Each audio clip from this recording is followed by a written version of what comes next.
We have the initiative, we have the information, and most importantly, we have the truth.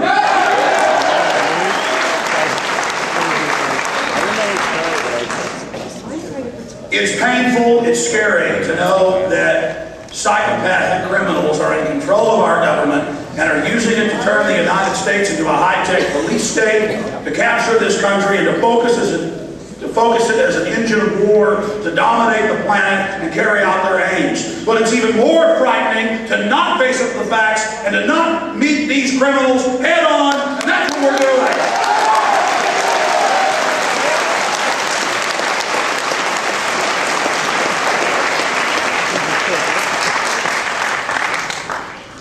The elite tell us over and over again that we can't affect change, that we don't have power, that we can't take over the systems in this country and give it back to the people. They tell you that over and over and over again because they're afraid of you, and they know that if you actually take action and you have information and the truth combined with that action, that you are unstoppable.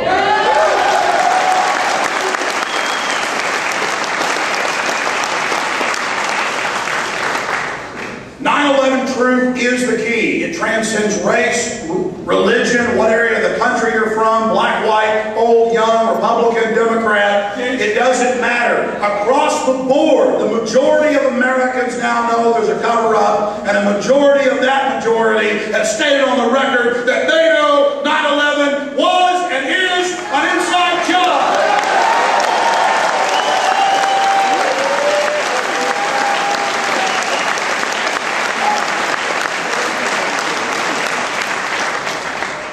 The elite got greedy, they got arrogant, they're humorous, they overplayed their hand, and they're just now beginning to realize that we're coming for them, that we're a juggernaut of truth, in the words of Charlie Sheen, and that we're not going to be stopped ever, no matter what they do.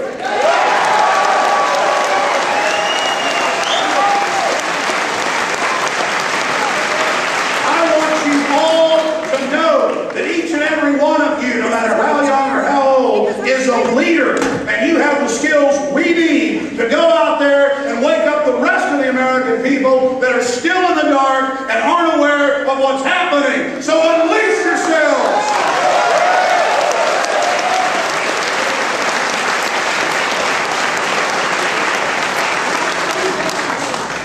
On issue after issue, we're winning.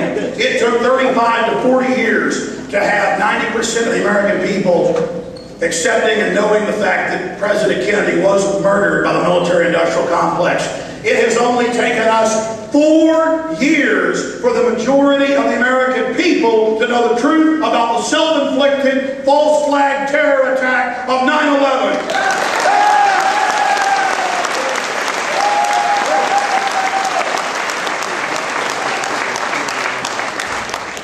And why are the people taking action?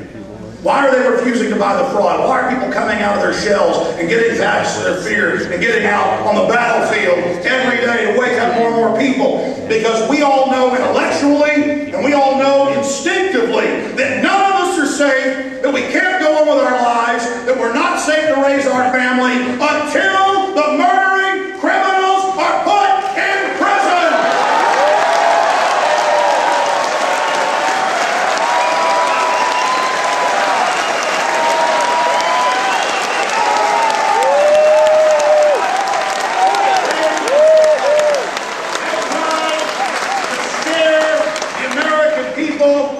Of the world into groveling and being their slaves on 9/11, and it backfired. And they can get some of us, and some of us are willing for them to get us.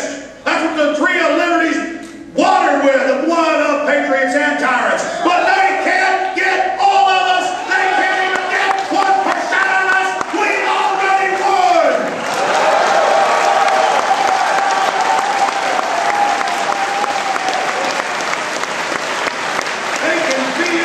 Their structures of control unraveling.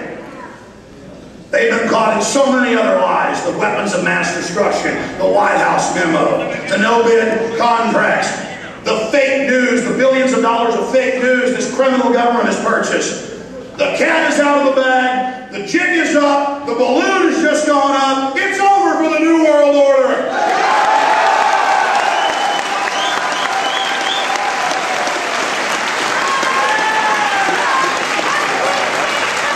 I briefly wanted to go over a little bit of what's happened to our species in human history at the hands of sociopathic control freaks in positions of power. Then I want to go for a little bit of the history of terror, and then talk about 9/11. There are millions of documented examples of man oppressing man. There are millions of examples throughout history of slavery and bondage, but there are millions of stories of people rising up and resisting it and defeating it.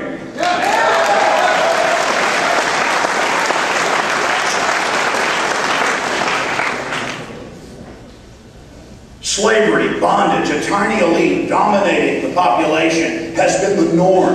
And the media tells us, don't trust the government. There's no such thing as corruption in government. Just go to sleep. Everything's all right. But our instincts and the facts, we are awakening to this age-old struggle against the oppressor. And that's why they're trying to put their police state in. That is a desperate attempt to hold on. These people aren't really that smart in a historical level, and that's why they always fail. It's actually their oppression that accelerates their downfall.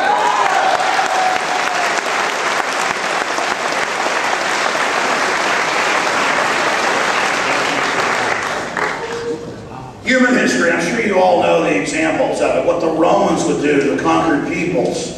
What the Nazis did. What the Soviets did. The examples go on and on. But what about right here in our own country? Many of you know the examples. They're admitted. And once a great wickedness is admitted, it's just kind of shelved and put on the dustbin of history.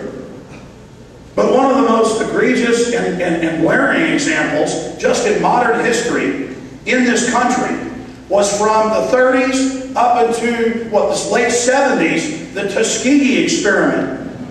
Letting black men die of syphilis, giving black men syphilis, allowing these poor black men to go home and spread the syphilis to their families. People who ask you, could the government do something like this, just look